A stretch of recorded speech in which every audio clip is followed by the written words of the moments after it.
भारत की वायुसेना के समक्ष एक भीषण प्रॉब्लम है। प्रॉब्लम यह है साहब कि एक टू फ्रंट वॉर को डील करने के लिए भारत की एयरफोर्स को कम से कम 42 यानी 42 स्क्वाड्रंस की जरूरत है। लेकिन साहब प्रॉब्लम तो यह है कि 42 तो दूर, 42 तो दरकनार आज हमारी वायुसेना 30 स्क्वाड्रन के ऊपर आके टिक गई। उसके हिसाब से साहब कम से कम 338 तक हम 42 की स्ट्रेंथ तक नहीं पहुंच पाएंगे। अब सोने पे सुहागा आप जरा जोड़ दीजिए इसमें कि हाल में टू फ्रंट से हमारी स्थिति 3 फ्रंट वॉर हो गई है। 3 फ्रंट कौन से? चीन, पाकिस्तान, बांग्लादेश, और स्क्वाड्रन स्ट्रेंथ हमारी वहीं पे 30 पे अटकी है, जबकि चाहिए 42। और जब तक हम 42 पहुंचेंगे, चीन की एयरफोर्स वो तकरीबन उसके पास तो 1000 तो 5th जनरेशन फाइटर होंगे और कोई 2-2.5 हजार 4.5 जनरेशन फाइटर होंगे।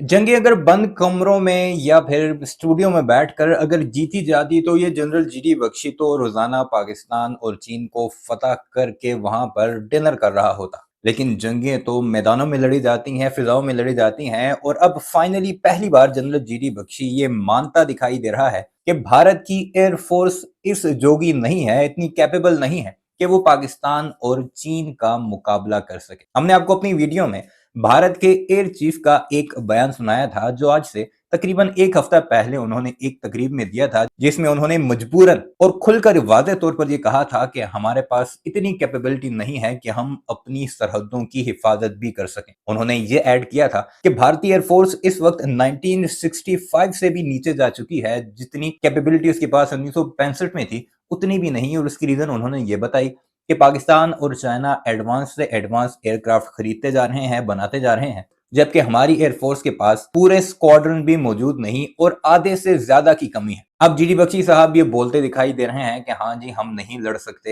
हालांकि कुछ ही वक्त पहले एयर चीफ के बयान से पहले ये नरेंद्र मोदी को ये कहता दिखाई दे रहा था कि हमला कर दो, चढ़ दौड़ो पाकिस्तान और चीन पर, हम देख लेंगे कि वो कितने तगड़े हैं। और अब ये मान रहा है कि टोटल 80 स्क्वाड्रन जो चाहिए थी भारत को, जिन्हें बाद में कम करके 60 पे लाया गया कि अब 60 स्क्वाड्रन अगर हो जाएं तो हमारा काम चल जाएगा।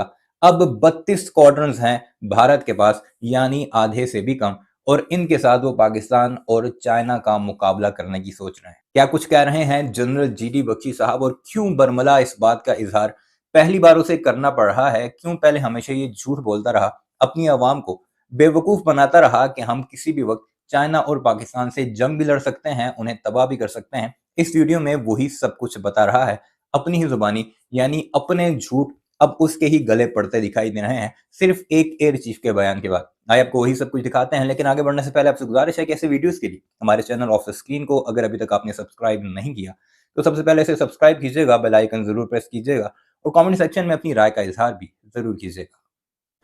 भारत की वायुसेना के समक्ष एक भीषण प्रॉब्लम है। प्रॉब्लम यह है साहब कि एक टू फ्रंट वॉर को डील करने के लिए भारत की एयरफोर्स को कम से कम 42 यानी 42 स्क्वाड्रन्स की जरूरत है।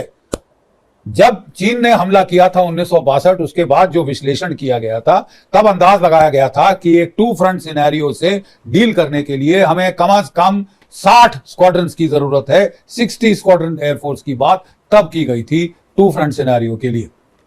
मैक्सिमम हमने हासिल किए थे 45 स्क्वाड्रन 71 के युद्ध के पहले तक, और उससे बाद हमेशा हमारी स्क्वाड्रन स्ट्रेंथ नीचे गिरती ही रही है। आजकल कहा जा रहा है कि जो हमारे फाइटर एयरक्राफ्ट हैं उनकी वर्सेटैलिटी, उनकी कैपेबिलिटी बहुत बढ़ गई है, मल्टी रोल कॉम्बैट एयरक्राफ्ट हैं, और प्रिसिशन गाइडेड म्यूनिशंस के चलते एक मिशन जो कि एक टारगेट को बर्बाद करने के लिए 6, 7, 8, 10 सॉर्टीज की जरूरत थी, अब वो केवल एक सॉर्टी में हो सकता है।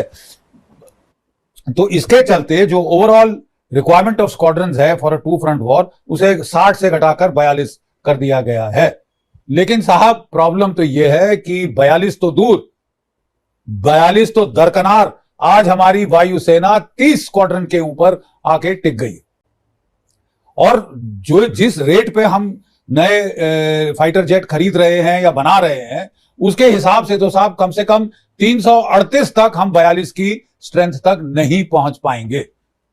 अब सोने पे सुहागा आप जरा जोड़ दीजिए इसमें कि हाल में टू फ्रंट से हमारी स्थिति 3 फ्रंट वॉर हो गई है। In fact 3.5 front war. 3 फ्रंट कौन से? चीन, पाकिस्तान, बांग्लादेश और खुदा ना खास्ता जो हमारे घर के भेदी लंका ढाए हैं, जो कि आपके खालिस्तानी टेररिस्ट, जो कि जम्मू कश्मीर के टेररिस्ट, माओइस्ट, और जो नॉर्थ ईस्ट में गफलत कर रहे हैं। 3.5 फ्रंट, 2.5 फ्रंट से बढ़कर 3.5 फ्रंट हो गया है, और स्क्वाड्रन स्ट्रेंथ हमारी वहीं पे 30 पे अटकी है, जबकि चाहिए 42। और जब तक हम 42 पहुंचेंगे, चीन की एयरफोर्स वो तकरीबन उसके पास तो 1000 तो 5th जनरेशन फाइटर होंगे, और कोई 2-2.5 हजार 4.5 जनरेशन फाइटर होंगे। तो कोई ऑब्वियसली आपको अपनी स्ट्रेंथ को और इजाफा करना पड़ेगा। तो आइए इस गंभीर प्रॉब्लम का विश्लेषण किया जाए और समझा जाए कि प्रॉब्लम क्या है और सॉल्यूशंस क्या हो सकती हैं। तो अभी हमारी एयरफोर्स में क्या क्या जहाज हैं, कितने कितने जहाज हैं साहब, जरा इन पे एक क्विक नजर मारी जाए।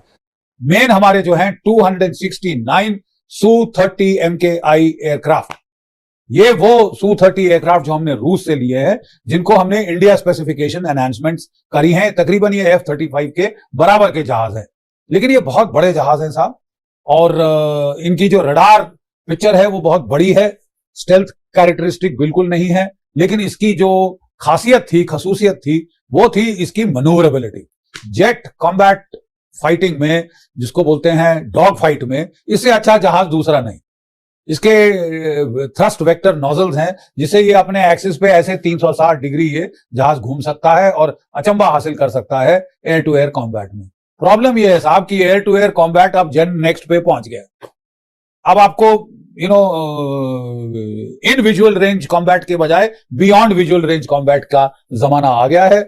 आपके जेट फाइटर्स के ऊपर beyond visual range air to air missiles हैं, जो दुश्मन का जहाज 100 किलोमीटर, 200 किलोमीटर, 300 किलोमीटर दूर पकड़ सकते हैं और उसे बर्बाद कर सकते हैं बगैर दिखाई दिए। तो ऐसे में आपकी जो in close in dog fighting manoeuvrability की कैपेबिलिटी है, उसका ज्यादा मायने नहीं रह जाता।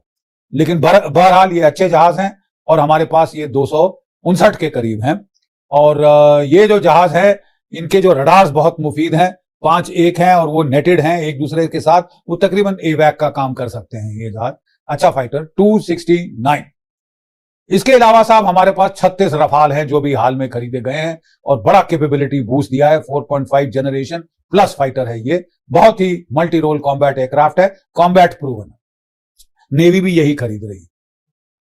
इसके अलावा साहब 60 है MiG-29 फाइटर इंटरसेप्टर्स।